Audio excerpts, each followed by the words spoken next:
Boa noite, queridos amigos. Que bom que você escolheu, mesmo numa noite chuvosa como hoje, estar aqui na casa do Senhor para juntos estudarmos a palavra dele.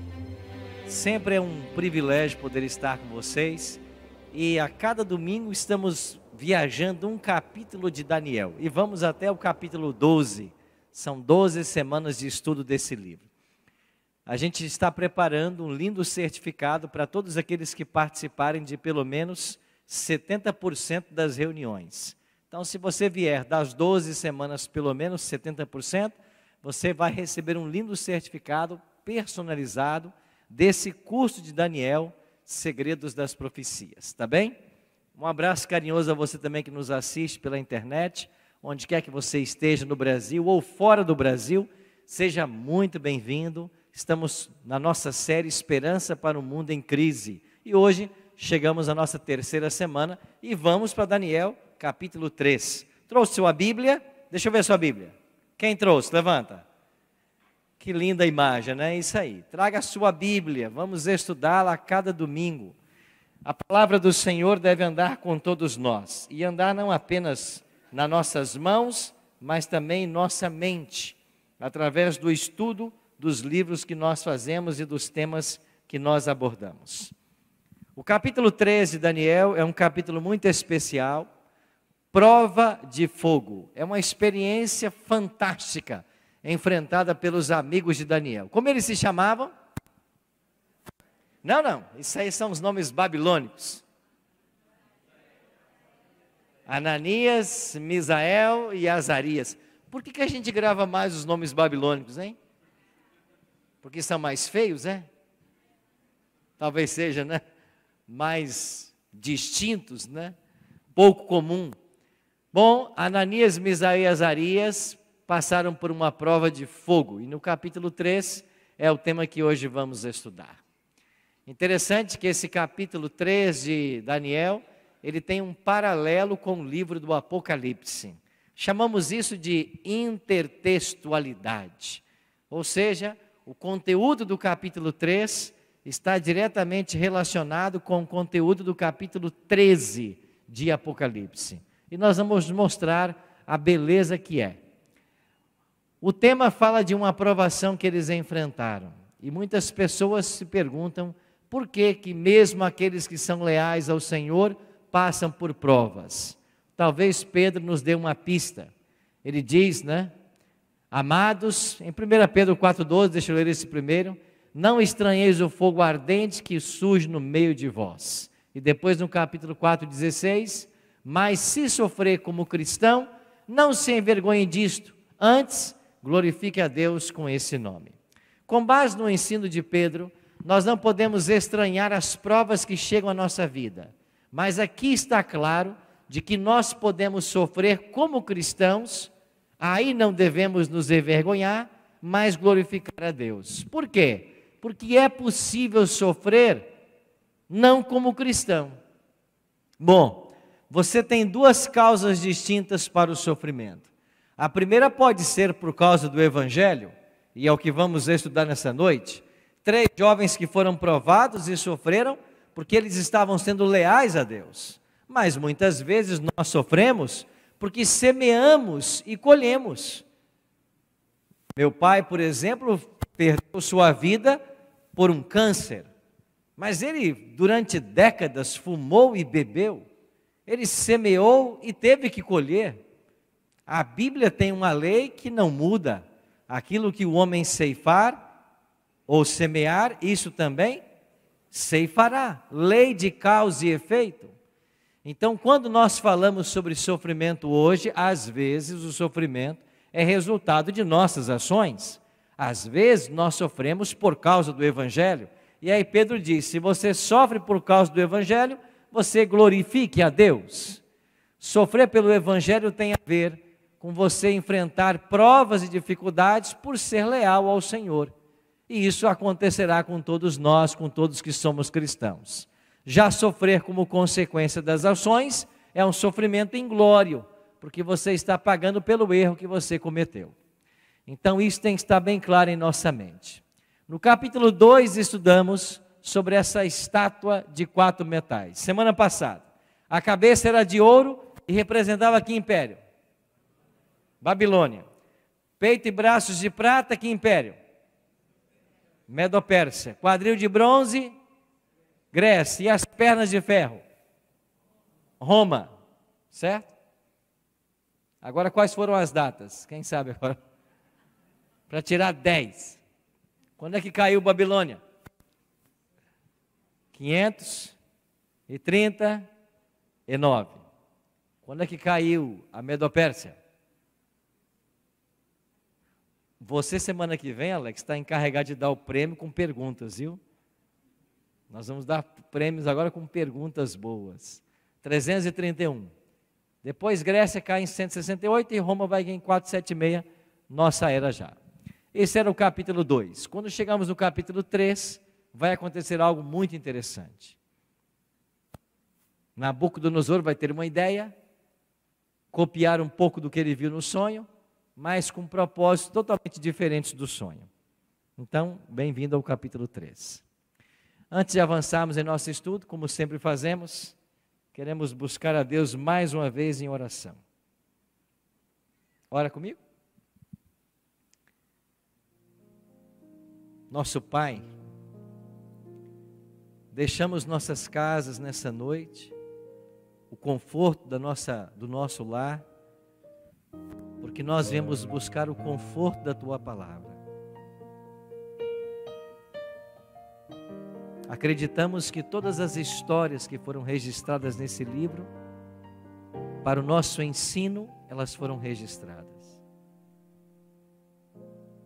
E ao relembrarmos a história do capítulo 3, a prova de fogo que Ananias, Misael e Azarias enfrentaram, que isso traga para nós hoje um ensino muito importante. E que muitas vezes, mesmo sendo leais ao Senhor, seremos provados. E às vezes somos provados por fazer aquilo que o Senhor pede que façamos. Por isso, nessa noite, que a Tua Palavra traga para nós conforto, segurança, esperança, tudo o que precisamos para continuar a nossa caminhada. Suplicamos que a Tua bênção repouse sobre cada adorador nessa noite, do menor ao maior. Que os Teus anjos estejam em nosso meio, que Teu Espírito atue de forma poderosa em nossa mente e coração.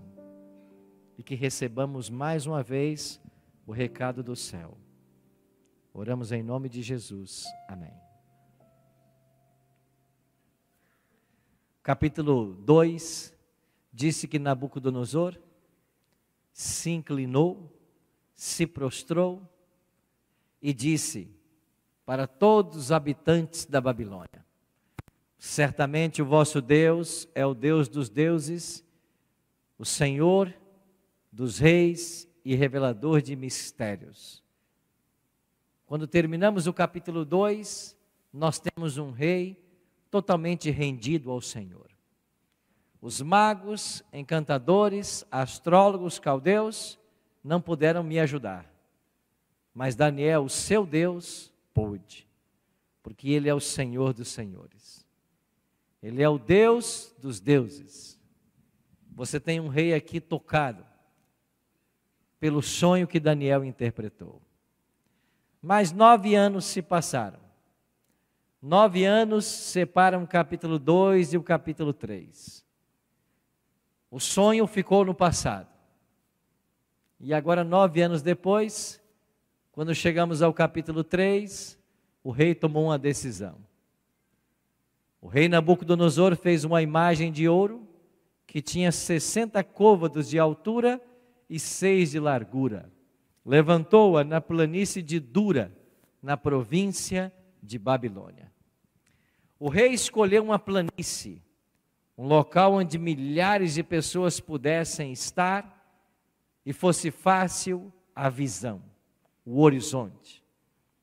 E lá ele construiu uma estátua baseada no sonho do capítulo 2.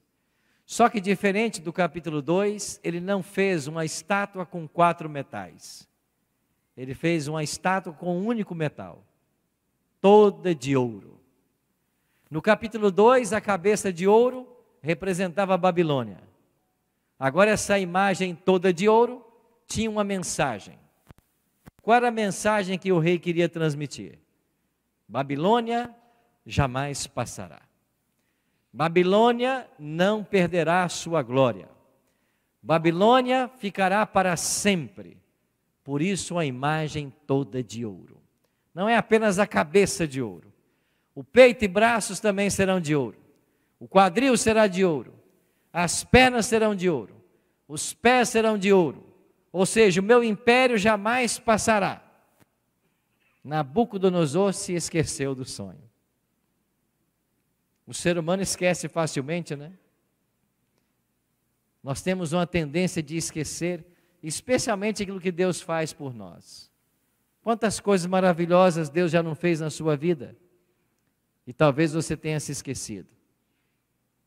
É por isso que nós temos que sempre relembrar as histórias. É por isso que nós temos que sempre contar nossas histórias. Para quem você puder, conte, dê testemunho.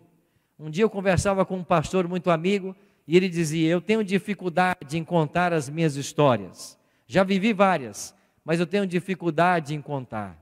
Eu disse para ele: não tenha dificuldade. Conte a história e procure sempre ser humilde e suficiente para que a glória vá para Deus e não para você. Mas dê o seu testemunho. Conte a sua história. O rei se esqueceu da história. Esqueceu-se dos metais e agora fez uma imagem toda de ouro. Há um outro detalhe interessante nesse capítulo 3, o tamanho dessa estátua. Os babilônicos são os inventores do sistema sexagesimal. Quando falamos em 1 hora com 60 minutos, quando falamos aí em dúzias, meia dúzias, isso tudo é invenção babilônica. Eles eram especialistas na matemática, criaram esse sistema. E interessante que esse sistema sexagesimal, quando colocou uma estátua com 60 côvados de altura e 6 côvados de largura, ele tinha uma intenção muito clara. Os deuses babilônicos eram numerados, e o número 60 era o número do deus maior, Marduk, e o 6 era o número do deus menor. Cada deus tinha um número. Então, na altura e na largura dessa imagem, havia uma homenagem aos deuses da Babilônia. Eles eram povos politeístas, e aqui você tem apenas alguns dos deuses adorados na Babilônia. Todos eles estavam incluídos nesta numerologia da imagem. Então, adorar essa imagem seria reverenciar os deuses da Babilônia. Um côvado pode variar de 43 a 49 centímetros. Para ficar fácil o nosso aprendizado, vamos pensar num côvado com 50 centímetros aproximadamente. Isso quer dizer que a imagem de Nabucodonosor tinha mais ou menos 30 metros de altura por 3 metros de largura. Isso seria equivalente em altura a um prédio mais ou menos de 10 andares. Esta era a altura da imagem.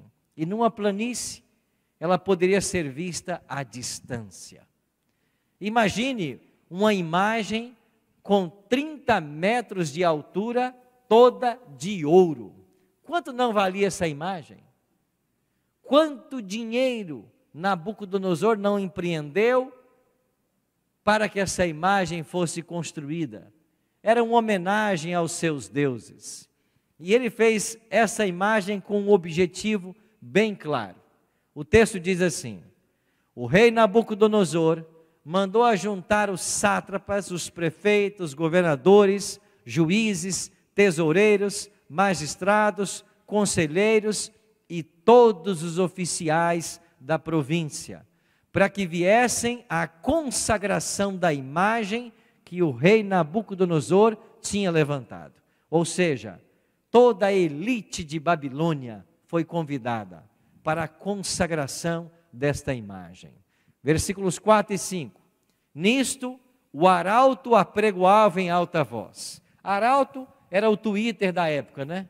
Era o WhatsApp da época, era o mensageiro.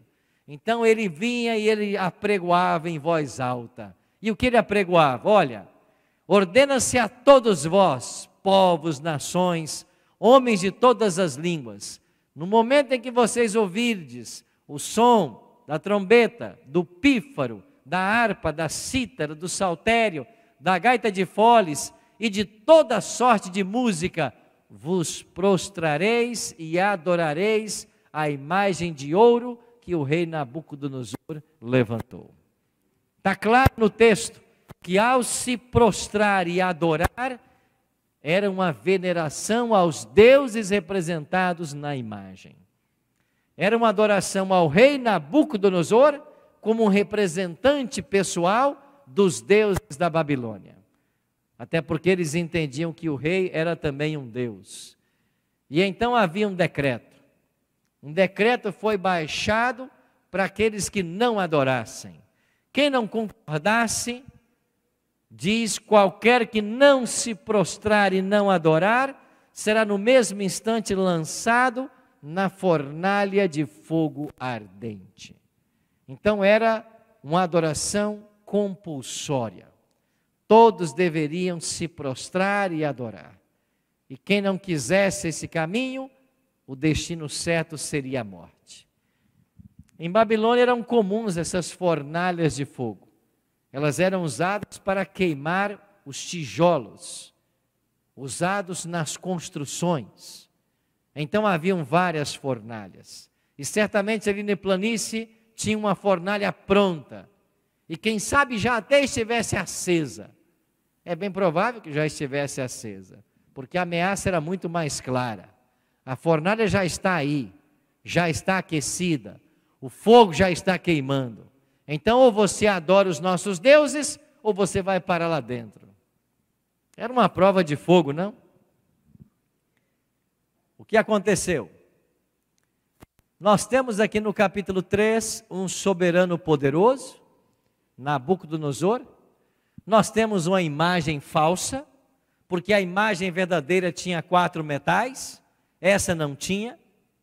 Nós temos aqui uma adoração forçada, quem não aceitar a adoração vai morrer. Nós temos a união da igreja do Estado, porque Nabucodonosor é o Estado, mas agora pede que eles adorem os deuses, ele envolve a religião, ele une as duas coisas, e nós temos uma pena de morte. Ou você adora ou você morre. Então, esse capítulo 13 de Daniel, ele está em paralelo com o capítulo 13 de Apocalipse. Por quê? Porque aquilo que aconteceu lá no passado, voltará a acontecer em nossos dias. Amém, né? Eu não sei se é amém não, mas foi, né? Voltará a acontecer. E que nós nos portemos como os amigos de Daniel. Agora amém. Amém. Daniel 13 e Apocalipse 13. Quer ver o paralelo? Primeiro, você tem um poderoso soberano. Em Daniel 3 é Nabucodonosor. Em Apocalipse 13, 11 é uma besta. Você tem aqui o texto. Vi ainda outra besta emergir da terra. Possuía 2 chifres parecendo cordeiro, mas falava como dragão. Quem é essa segunda besta de Apocalipse 13? Quem é? Os Estados Unidos da América do Norte. Chegará o tempo em que os Estados Unidos baixará um decreto dominical e todos deverão adorar a Deus no domingo apenas. Isso está lá em Apocalipse 13. Quem sabe, né, Alex? Ano que vem a gente volta com Apocalipse, se Deus nos guardar. Uma imagem falsa. Apocalipse 13 vai dizer que esta besta seduz os que habitam sobre a terra, por causa dos sinais que lhe foi dado executar diante da besta, dizendo aos que habitam sobre a terra que façam uma imagem à besta. Olha aqui, a imagem novamente. Aquela que, ferida a espada, sobreviveu. Uma adoração forçada. Apocalipse 13, 15, 16 diz que a todos os pequenos e grandes, ricos e pobres, livres e escravos, faz que lhes seja dada certa marca sobre a mão direita ou sobre a fronte, para que ninguém possa comprar ou vender, senão aquele que tem a marca. Não tem a marca, não pode comprar nem vender. Uma adoração forçada. Haverá união da igreja e do Estado. Por quê? Porque faz com que a terra e seus habitantes adorem a primeira besta. Quem é a primeira besta do Apocalipse 13? O papado. Os Estados Unidos, um poder político, vai levar os habitantes da terra a adorar um poder religioso. União da igreja com o Estado. E temos o sexto elemento, pena de morte, ou quinto elemento. E lhe foi dado comunicar fôlego à imagem da besta, para que não só a imagem falasse, como ainda fizesse morrer quantos não adorassem a imagem da besta. Então, em Apocalipse 13, você tem dois decretos. O primeiro decreto diz assim: quem não adorar a besta, não vai poder comprar e nem vender. Mas depois vem um segundo decreto: quem não adorar agora é réu de morte. Então, você tem todos os elementos do capítulo 3 de Daniel em Apocalipse capítulo 13. Ou seja, a história vai se repetir. Não vou entrar em mais detalhes hoje, avançando para Apocalipse, mas vamos voltar então a entender esse assunto em momento posterior. Mas o final do grande conflito entre o bem e o mal em nosso planeta envolverá a questão da adoração. É por isso que em Apocalipse 13 você tem a mensagem: adorem a besta, mas no capítulo 14 vem a advertência divina: adorem o Criador, aquele que fez o céu, a terra, o mar e tudo o que neles há. É uma questão de adoração. E hoje eu e você estamos nos preparando para isso. Ao estarmos na casa do Senhor, a não deixarmos de congregar-nos, como é costume de alguns, nós estamos praticando a adoração. E nós estamos nos preparando para a prova final, que vai envolver também uma questão de adoração. Então, amigos, eu e você precisamos conhecer bem essas profecias, para nos prepararmos para esses momentos que em breve se aproximarão. E Deus sempre teve um remanescente. Sempre teve um remanescente. E nós vamos entender que aqui em Daniel capítulo 3, há também um remanescente. O texto diz, Daniel 3:8, ora, no mesmo instante, se chegaram alguns dos homens caldeus e acusaram os judeus. Acusaram por quê? Daniel 3:12, há uns homens judeus que tu constituíste sobre os negócios da província de Babilônia, Sadraque, Mesaque e Abednego. Esses homens, ó rei, não fizeram caso de ti. A teus deuses não servem, nem adoram a imagem de ouro que levantaste. Ou seja, no momento que todos os instrumentos foram tocados, aquela multidão reunida na planície de Dura, toda ela se prostrou, mas 3 jovens não se prostraram. E por que eles não se prostraram? Porque esses jovens haviam conhecido, estudado a palavra de Deus. Eles conheciam a Torá, eles conheciam os escritos de Moisés, eles conheciam os 10 mandamentos. E o primeiro mandamento diz o quê? Não terás outros deuses diante de mim. O que diz o segundo mandamento? Não farás para ti imagem de escultura. Não lhes adorarás, nem lhe darás culto. Eles conheciam os mandamentos. Eles não podiam se prostrar diante dessa imagem e reverenciar aos deuses da Babilônia, porque eles eram falsos. Eles não se prostraram. Agora você já imaginou como é difícil ficar de pé quando todo mundo se prostra? O que acontece numa multidão e numa planície quando todo mundo se prostra? Se destaca aquele que está em pé. É bem isso a religião hoje. Quando todo mundo se prostra, aqueles que ficam de pé vão para o destaque. E o diabo hoje está seduzindo o mundo para que todos se prostrem diante dos deuses deste século. Vamos enumerar alguns dos deuses deste século, sobre ou diante dos quais o mundo está se dobrando? Vamos pensar na nossa cultura brasileira. Um dos deuses que as pessoas se dobram é os deuses do futebol. Até Galvão Bueno gosta disso, né? Ele sempre usa essa expressão.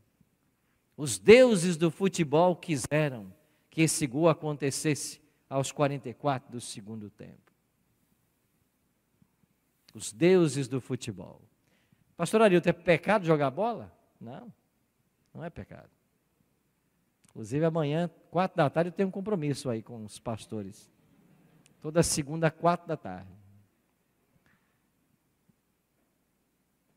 Sabe qual é o pecado? É você fazer do futebol um Deus, do esporte um Deus. Eu me lembro que alguns anos atrás, a final da Copa do Mundo caiu no sábado à tarde, não foi? Teve adventista que fez pôr do sol 3h30.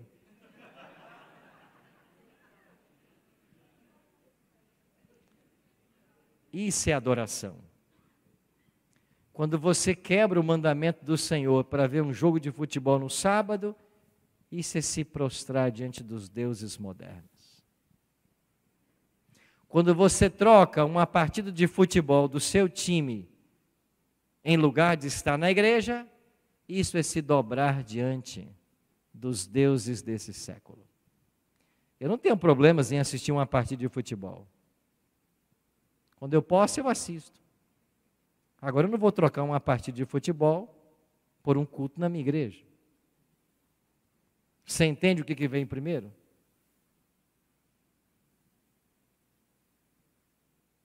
Estádio de futebol não é lugar para cristão também não. Achou ruim? Eu sou bom para correr. Lá fora eu corro. Estádio de futebol é ambiente para cristão? O povo não para de xingar o tempo inteiro? O povo está ali bebendo, adorando os seus ídolos. Quando ganha, quebra tudo que ganhou.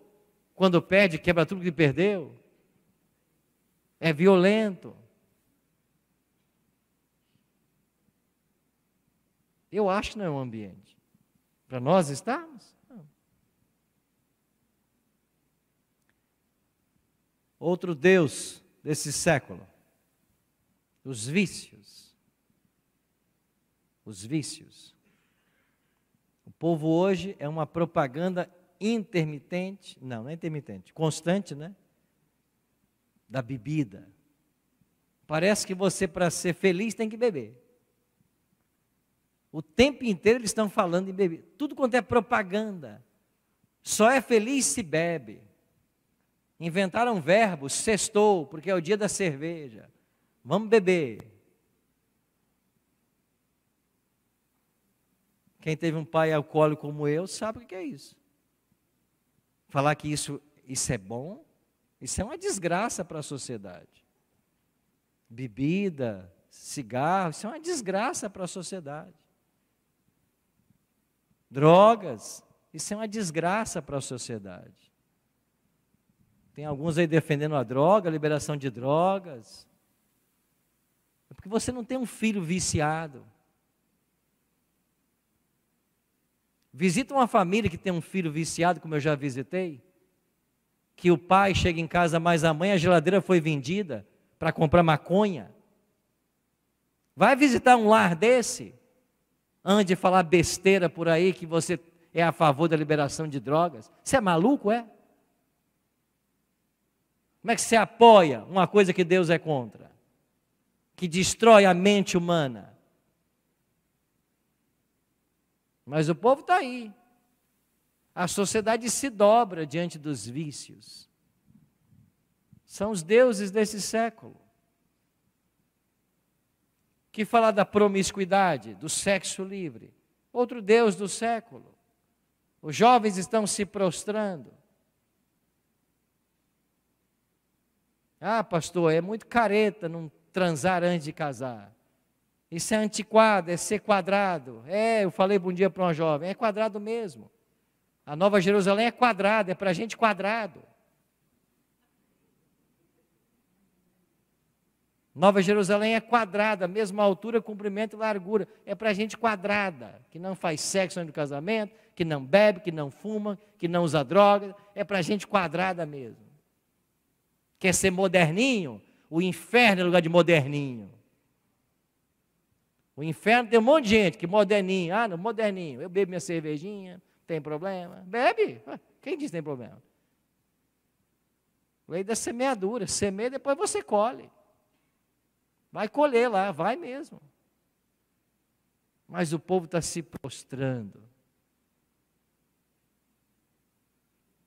Então, tem que haver a pureza na igreja.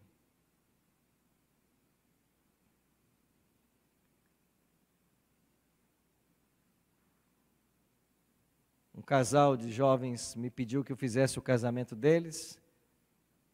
Todos os passos foram dados. Quando faltava um mês para o casamento, a mãe da noiva me procurou e disse: pastor, o casamento da minha filha está marcado, né? O senhor ficou de fazer, mas eu queria dizer para o senhor que a minha filha está grávida. Eu disse: é mesmo? É. Então preciso conversar com ela e com o noivo dela, né? Disse: olha, sua mãe me falou que você está grávida, que história é essa? Não, minha mãe está mentindo. Falei: olha, sua mãe para mentir sobre um tema desse tinha que ser doida, e doida sua mãe não é, que eu conheço ela. Sua mãe não queria mentir. Não tá, então falei: vamos adiar o casamento. A gente adia e vamos saber quem está com a razão. O noivo disse: não, porque não aconteceu. O senhor vai fazer? Eu falei: vou fazer? Como é que é? Eu vou fazer? Você vai me obrigar a fazer?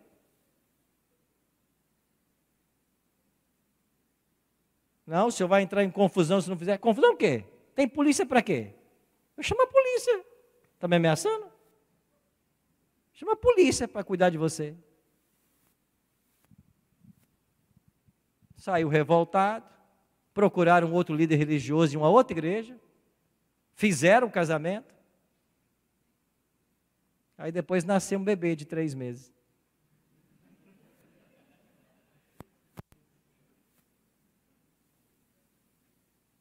Fui visitar os dois e disse: então era verdade. Eu vim aqui só comunicar para vocês que a comissão vai se reunir para excluir vocês dois. Aí outra confusão: por que excluir?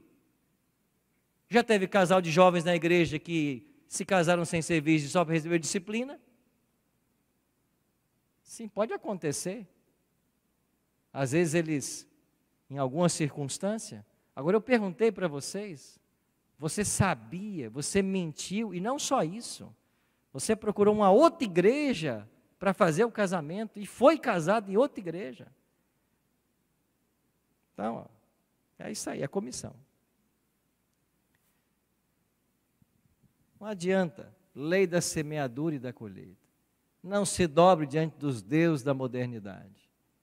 Vai ter problema lá no final. Os jovens não se prostraram. Resultado: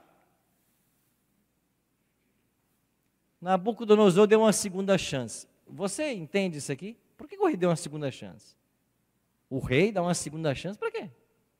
Ele já tinha sido desmoralizado da primeira vez, quando alguém não aceitou a autoridade dele. Mas eu tenho a minha versão pessoal aqui. Para mim, o rei deu uma segunda chance, porque o rei conhecia esses garotos. O rei sabia quem eles eram.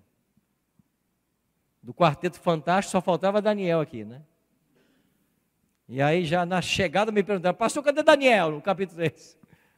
Eu disse: deixa eu entrar na igreja e pregar, que aí eu não falo sobre isso. Cadê Daniel? Bom, não sabemos. Há uma possibilidade que Nabucodonosor tenha o enviado em alguma missão especial fora dali, porque o rei sabia que ele não ia se dobrar. O rei, para não ter problema, disse: Daniel, tem uma missão para você. E mandou ele para bem longe nesse dia, porque certamente sabia que ele não se prostraria. Mas ele conhecia os amigos, ele havia testado eles anos antes. Por isso ele deu uma segunda chance. Ele tinha consideração por esses jovens. Deu uma segunda chance. Adiantou nada, né? Olha o que responderam aos jovens: ó Nabucodonosor, quanto a isso, não necessitamos de te responder. Se o nosso Deus a quem servimos quer livrar-nos, Ele nos livrará da fornalha de fogo ardente e das tuas mãos, ó rei. Se Ele não quiser nos livrar, fica sabendo que nós não serviremos aos teus deuses, nem adoraremos a imagem de ouro que levantaste. Que fidelidade! Se o nosso Deus quiser nos poupar, Ele tem poder. Se Ele não quiser, fica sabendo, nós não vamos nos prostrar. Nós estamos dispostos a ir até a última consequência. Nós seremos leais ao Senhor. E o rei mandou que os instrumentos fossem tocados, eles não se prostraram. Então chamaram os homens mais valentes que havia no exército, pegaram esses jovens, jogaram dentro da fornalha, e a Bíblia diz que até os soldados que os levaram morreram. Tal calor da fornalha, 7 vezes mais, né?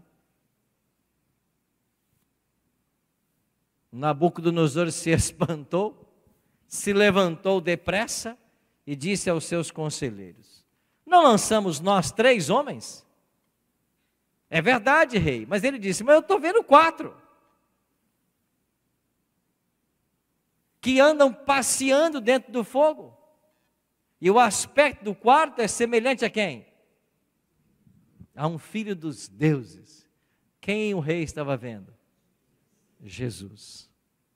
Nabucodonosor teve uma visão do próprio Cristo, do Cristo pré-encarnado. Deus recompensou a fidelidade desses jovens, e ali estavam eles com Jesus dentro da fornalha. Dia, pela graça de Deus, ouviremos da boca desses jovens o seu testemunho. Eles vão nos contar os detalhes de como foi essa experiência de ter o próprio Cristo caminhando com eles dentro do fogo. A lição que fica clara desse capítulo é esta: para os que me honram, honrarei. Para aqueles que buscam ser leais, o Senhor vai cuidar. O Senhor vai estar atento a todos os detalhes, não importam as provas. Eu liderei vários encontros de desbravadores no meu distrito, com pastores em associação, e passei por algumas experiências interessantes. Uma das mais lindas aconteceu num Campuri. Esse encontro de jovens, juvenis da Igreja Adventista. Tínhamos lá uns 1.200 desbravadores reunidos num Campuri. E no sábado houve uma cerimônia de batismo. Tínhamos mais ou menos uns 30 para ser batizados. E eles me pediram que coordenasse o batismo. Eu estava com uma listinha com os nomes, eu lia nome por nome. Eles vinham até aqui o palco para serem então batizados. Até que eu chamei o próximo nome. Era uma garota de 14 anos. E ela, quando subiu no palanque ali, onde estavam os tanques, ela chorava copiosamente. Eu me aproximei dela, curioso pela história, e disse: você que vai se batizar agora, né? Ela disse, sim, pastor. O senhor chamou meu nome. E por que você está chorando tanto? Ela falou, pastor, o senhor está vendo esse tanque batismal? Eu disse, estou. Depois que eu entrar nele, eu não tenho mais casa para morar. É mesmo? Por quê?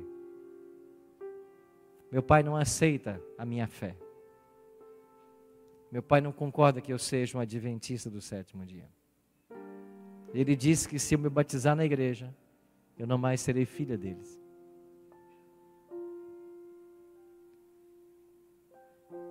E com a coragem que só o céu pode dar, essa garota de 14 anos entrou dentro do tanque e foi batizada.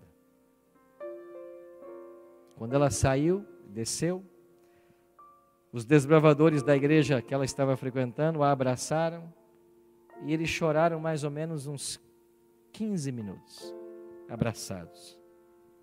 Eu observei a cena.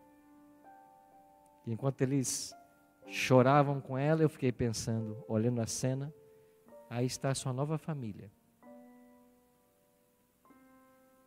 Ela voltou para casa com a sacolinha, com a sua roupa molhada.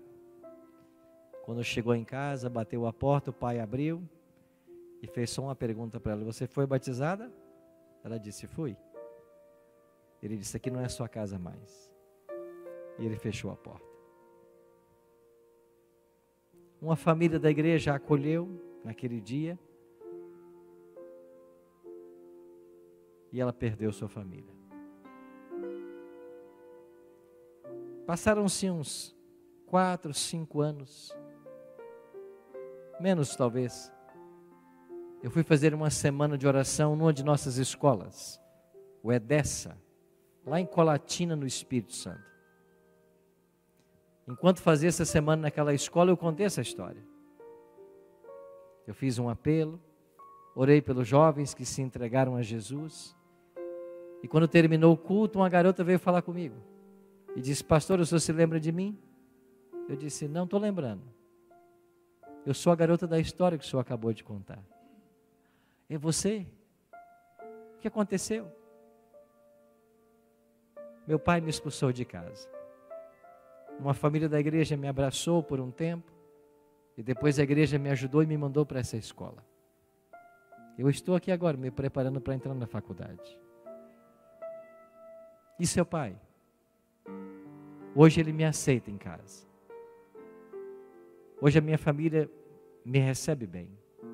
Mas eu quero continuar na escola para continuar meus estudos. Deus honrou essa garota, que esteve disposta a perder a família, mas não perder Jesus. Eu não sei que prova você está passando hoje. Eu não sei qual é a imagem que está sendo levantada diante dos teus olhos, clamando por adoração. Eu não sei o que está competindo com Deus na sua vida. Mas se você for leal e não se dobrar às tentações de Satanás, aos deuses desse século, e permanecer leal, o Senhor vai honrar você na hora certa. Nós vamos ter uma música agora. E enquanto ouvimos essa canção, eu queria fazer um convite. Se nessa noite você se sente tentado,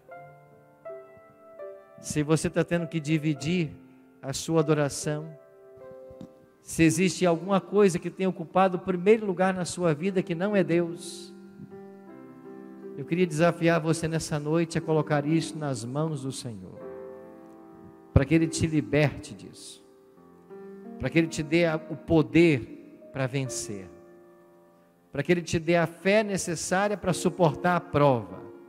E nunca se esqueça que quando você for leal, você pode passar pelas águas e o Senhor vai ser com você. Você pode passar pelos rios que eles não vão te afundar. E se você passar pelo fogo, a promessa é, a chama não vai arder em você. como não ardeu para Sadraque, Mesaque e Abednego. O fogo não vai te queimar se você for fiel.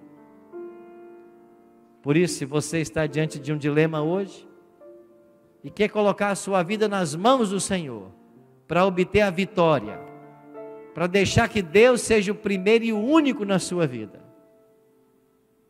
enquanto Ele cantar, você poderá ficar de pé e fazer a sua oração de entrega. Colocar nas mãos do Senhor a sua luta pessoal. E deixar que Deus te conduza à vitória.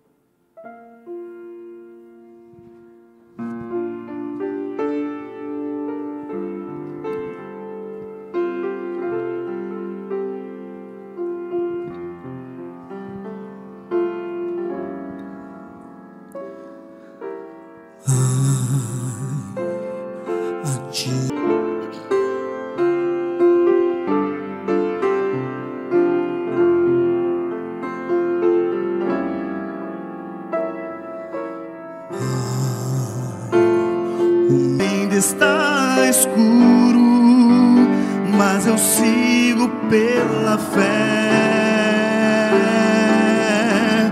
Eu hoje escolhi louvar teu nome, porque esse é teu querer. O teu amor é vida, e desta vida eu quero ter. O teu amor é vida, e desta vida eu quero ter.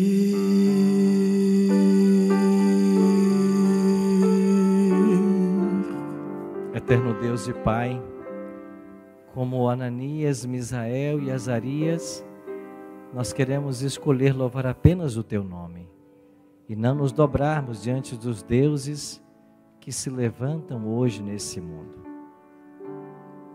É verdade, Pai, que todos os dias existe uma competição pela adoração. E o conflito final será decidido com base em quem nós adoramos. Por isso, Pai, nos ajuda nessa noite a tomarmos as decisões certas. Adorarmos apenas ao Senhor, o nosso Deus Criador. E talvez, ainda que seja escuro, ainda que não vejamos o dia de amanhã, ainda que as nossas dúvidas sejam grandes, nós queremos viver pela fé, acreditando que o Senhor sempre fará o melhor para todos nós, acreditando que os milagres do passado, eles acontecem no presente. O Senhor vai estar conosco em toda e qualquer situação. Não precisamos temer nada, porque o Senhor é conosco. O Deus de Jacó é o nosso refúgio. Que pode nos fazer o homem mortal? Nada. Nada, porque os teus anjos nos envolvem a cada dia, a cada instante. Estamos guardados e protegidos pelo céu. Mesmo diante das ameaças que o diabo coloca em nosso caminho, não precisamos temer nada, porque Tu és o nosso refúgio e fortaleza. O Deus em quem nós confiamos.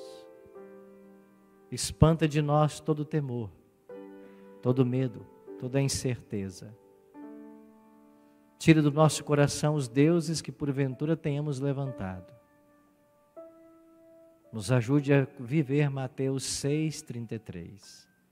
Buscando, pois, em primeiro lugar o seu reino e a sua justiça, na certeza de que todas as coisas nos serão acrescentadas. Despeça-nos, Pai Celeste, leva-nos em segurança aos nossos lares, nos dê uma semana muito abençoada na Tua presença e traga-nos no próximo culto, no próximo domingo também, para continuarmos estudando a Tua palavra. É a nossa oração, em nome de Jesus. Amém.